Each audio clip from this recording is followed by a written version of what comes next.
आज का हमारा टॉपिक है पवन संचार यानी हवाओं का चलना। हमने आपको पिछला जो वीडियो था वायुदाब वहाँ पर बताया था कि हवाएं सदैव उच्च वायुदाब से निम्न वायुदाब की तरफ चला करती हैं। अब हमको देखना है कि हवाएं कितने प्रकार की होती हैं। तो देखिए, पृथ्वी पर कुल 3 प्रकार की हवाएं चलती हैं। नंबर 1 अस्थाई पवन, नंबर 2 सामयिक पवन और नंबर 3 स्थानीय पवन। जो अस्थाई पवन है या ग्रही या सनातनी पवन है, 3 नाम इसके दिए गए हैं। इसके बारे में जान लें कि यह वह पवन होती है जो प्राचीन काल से एक ही दिशा और एक ही क्षेत्र में लगातार चलती रहती है। हम इससे ऐसे कह सकते हैं कि यह वह पवन है जो सनातन काल से एक ही क्षेत्र एवं एक ही दिशा में चलती है। उसे सनातनी पवन कहते हैं, उसे अस्थाई पवन कहते हैं, उसे ग्रही पवन कहते हैं। अब नंबर 2 है सामयिक पवन। सामयिक पवन वह पवन होती है जो रात और दिन के अनुसार अपनी दिशा बदलती रहती है। और नंबर 3 है स्थानीय पवन, लोकल विंड। स्थानीय पवन इसमें स्थान स्थान वाइज छोटे छोटे क्षेत्रों में जो हवाएं प्रवाहित होती है उसे हम स्थानीय पवन कहते हैं, लोकल विंड कहते हैं। अब इसमें सबसे पहले हम लोग अस्थाई पवन के बारे में डिटेल में इस वीडियो में जानेंगे। तो आप देखिए, सबसे पहले हम लोग उसको फिगर के माध्यम से समझेंगे ताकि चीज़ें आपको एकदम समझ में आ जाए। आप देखिए, आप जब वायुदाब पढ़ रहे थे तो वायुदाब के अंतर्गत आपने वायुदाब पेटियां पढ़ा है। उसमें जो भूमध्य रेखीय क्षेत्र है इसे भूमध्य रेखीय निम्न वायुदाब की पेटी कहा गया। और फिर दोनों गोलार्धों में 30 से 35 डिग्री अक्षांशों के मध्य में इसे कहा गया उपोष्ण उच्च वायुदाब की पेटी। यानी यहाँ भूमध्य रेखीय क्षेत्रों में निम्न वायुदाब है और यहाँ पर उच्च वायुदाब है। इसके जब ऊपर हम चलते हैं तो यहाँ आप देखेंगे 60 और 65 के बीच में इसे कहा गया उपध्रुवीय निम्न वायुदाब की पेटी, जो कि दक्षिणी गोलार्ध में भी आपको 60 और 65 डिग्री अक्षांशों के मध्य में मिलता है। इसके बाद जो ध्रुवीय क्षेत्र आता है, दोनों गोलार्धों में जो ध्रुवीय क्षेत्र है, नॉर्थ पोल और साउथ पोल है, वहाँ पर ध्रुवीय उच्च वायुदाब की पेटी पाई जाती है, जो यहाँ आप नीचे देख सकते हैं और ऊपर भी आप देख सकते हैं। यानी यह स्पष्ट हो गया कि यहाँ निम्न वायुदाब है और यहाँ पर उच्च वायुदाब है। और आपने पहले ही पढ़ा है कि हवाएं सदैव उच्च वायुदाब से निम्न वायुदाब की तरफ चला करती हैं। यानी आप जान लें, यहाँ से हवाएं इधर चलनी चाहिए क्योंकि यहाँ उच्च वायुदाब है, यहाँ निम्न वायुदाब है। इस तरह सीधे ये हवाएं यहाँ आनी चाहिए और यहाँ से हवाएं सीधे यहाँ आना चाहिए। लेकिन जैसे ही हवाएं यहाँ से आगे बढ़ती है, तुरंत हमारी पृथ्वी में एक और क्रिया हो जाती है कि हमारी पृथ्वी अपने एक्सिस पर एंटी क्लॉकवाइज रोटेट कर जाती है, घूम जाती है। इसीलिए जो हवा यहाँ से चल करके यहाँ आनी चाहिए थी, वही हवा यहाँ से स्टार्ट होकर के इधर चली जाती है। यानी कहा जाता है कि उत्तरी गोलार्ध में हवाएं अपने दाएं मुड़ जाती हैं और दक्षिणी गोलार्ध में हवाएं अपने बाएं मुड़ जाती हैं। इसीलिए आप देख रहे हैं एक तरह से हवा है। अब हमको एक बात और पता है कि हवा जिस दिशा से आती है वही उसका नाम रख दिया जाता है। यहाँ आप देखिए, इसका नाम रखा गया है पूर्वी पवन। यानी यह हवा पूरब से आती है। लेकिन अगर आप एग्जैक्ट देखें तो एग्जैक्ट ये पूरब से नहीं आ रही है, ये तो वास्तव में उत्तर पूरब से आ रही है और ये दक्षिण पूरब से आ रही है। बात पर ध्यान दीजिएगा, यह उत्तर पूरब से आ रही है और यह दक्षिण पूरब से आ रही है, तो दोनों में जो कॉमन है वह पूरब है, इसलिए इसका नाम रखा गया है पूर्वी पवन। प्राचीन काल में यह पवन व्यापार में सहायता करती थी, इसीलिए इसी पूर्वी पवन को व्यापारिक पवन के नाम से भी जाना जाता है। अब आप देखें, जो पूर्वी पवन है यह 30 डिग्री से 5 डिग्री अक्षांशों की ओर चला करती है।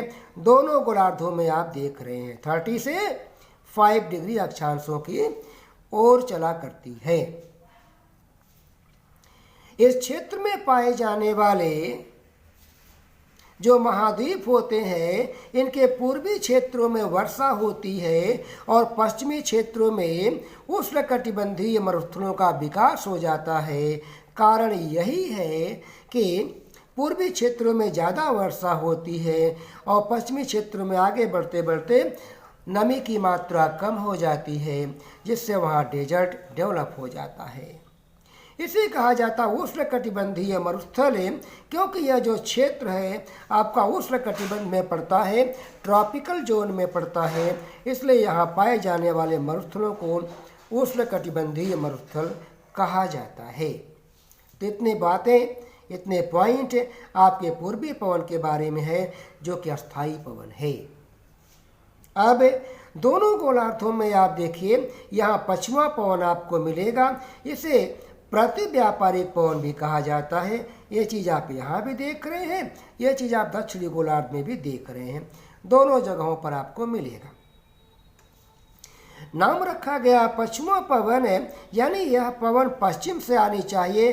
तो आप देखिए, वास्तव में जो इसकी दिशा है, यह पश्चिमा पवन उत्तरी गोलार्ध में दक्षिण पश्चिम से उत्तर पूरब को जा रही है, जबकि दक्षिणी गोलार्ध में यह उत्तर पश्चिम से दक्षिण पूरब को आ रही है।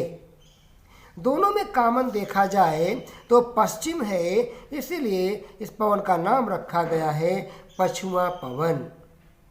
और इसे प्रति व्यापारिक पवन इसलिए कहते हैं क्योंकि व्यापारिक पवन जो हमारी ये है, यह व्यापारिक पवन के अपोजिट जा रही है, इसीलिए इसको प्रति व्यापारिक पवन भी कहा जाता है। यहाँ पर एक बात आपको जानना, जो मैं आपको नोट में प्रॉपर प्रोवाइड करूँगा, आपको ये जानना है कि दक्षिणी गोलार्ध में जो पश्चिमा पवन है, यहाँ पर ये जो क्षेत्र है, यहाँ पर सागर महासागर ही है, यानी यह पूरा जल क्षेत्र है। इसीलिए जब पश्चिमा पवन 35 डिग्री से स्टार्ट हो करके आगे बढ़ती है, तो इसकी गति को रोकने के लिए न वहाँ ऊंचे पर्वत हैं, न तो जंगल है। इसीलिए 35 डिग्री से जब यह आगे बढ़ती है तो इसकी स्पीड बढ़ती चली जाती है, और जब यह 40 डिग्री पर पहुंचती है तो इसकी स्पीड बहुत ज़्यादा बढ़ जाती है, तो उसे गरजती चालीसा कहा जाता है। नोट में आपको मिलेगा। और जब यही पवन 50 डिग्री पर पहुंचती है तो इसकी स्पीड और ज़्यादा बढ़ जाती है, तब इसे क्रुद्ध या भयंकर पचासा कहा जाता है। और यही पवन जब और आगे जाती है, 60 डिग्री पर पहुंचती है, तो इसकी स्पीड बहुत बहुत ज़्यादा हो जाती है, तब इसे चीखती साठा कहा जाता है। आपके एग्जाम में यह क्वेश्चन पूछा जाता है कि गरजती चालीसा या क्रुद्ध पचासा क्या है, तो आप कहेंगे यह पछुआ पवन है। और इसके बाद ध्रुवीय पवन आती है। ध्रुवीय पवन वह पवन होती है जो ध्रुवों से होकर के आती है, जो आप देख रहे हैं। एक बात और है, जो ध्रुवीय पवन होती है यह पूर्वी पवन के समान होती है। इनकी दिशा आप देख सकते हैं, दोनों गोलार्धों में आप देख सकते हैं। तो इसी के साथ आपका अस्थाई पवन जो चैप्टर था, जो हमें फिगर के माध्यम से समझाना था, वह हमने आपको समझा दिया। अब जो नोट की बात आती है, आप देखिए मैंने अस्थाई पवन के बारे में यहाँ नोट कर दिया है। अस्थायी पवनें देखिए, पृथ्वी पर संचालित होने वाली वे हवाएं जो प्राचीन समय से एक ही क्षेत्रों एवं दिशा में प्रवाहित होती है अस्थायी पवन कहलाती है, जो हमने आप समझाया। अस्थायी पवनें 3 प्रकार की होती है, पूर्वी या व्यापारिक पवन, पछुआ पवन और ध्रुवीय पवन। और पूर्वी पवन के बारे में आप नोट यहाँ देख लीजिए, चूँकि आपको नोट की आवश्यकता पड़ेगी। तो देखिए, पूर्वी पवनें दोनों गोलार्धों में 30 डिग्री से 5 डिग्री अक्षांशों की ओर चला करती हैं। इन पवनों की दिशा उत्तरी गोलार्ध में उत्तर पूर्व से दक्षिण पश्चिम होती है तथा दक्षिणी गोलार्ध में दक्षिण पूर्व से उत्तर पश्चिम होती है।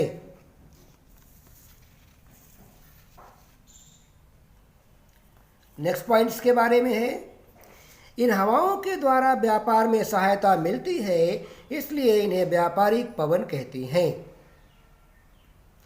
इन पवनों के द्वारा इनके क्षेत्र में स्थित महाद्वीपों के पूर्वी भाग में वर्षा होती है तथा पश्चिमी भाग में उष्णकटिबंधीय मरुस्थलों का विकास हो जाता है, जो हमने आपको फिगर के समझाने के दौरान बताया था। नंबर 2 आप देखिए, आपका आता है पछुआ पवन, जिसे प्रति व्यापारिक पवन कहते हैं। पृथ्वी पर 35 डिग्री से 60 डिग्री अक्षांशों की ओर दोनों गोलार्धों में चलने वाली पवन को पछुआ पवन कहते हैं और उत्तरी गोलार्ध में इनकी दिशा दक्षिण पश्चिम से उत्तर पूर्व एवं दक्षिणी गोलार्ध में उत्तर पश्चिम से दक्षिण पूर्व होती है। इन हवाओं के मार्ग में स्थित महाद्वीपों के पश्चिमी भाग में वर्षा होती है, जबकि पूर्वी भाग में शीतोष्णकटिबंधीय मरुस्थलों का विकास हो जाता है। रीजन यही है कि चूँकि हवा पश्चिम से आती है, इसलिए पश्चिमी क्षेत्रों में ज़्यादा वर्षा होता है और पूर्वी क्षेत्रों में वर्षा की मात्रा कम हो जाती है।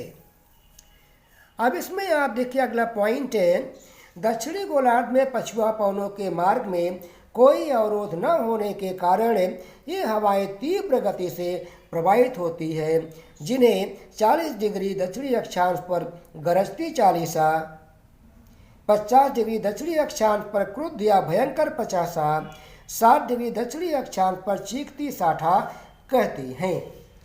तो इतने पॉइंट आपके पछुआ पवन के अंतर्गत थे। और अब लास्ट में आपका आता है ध्रुवीय पवन।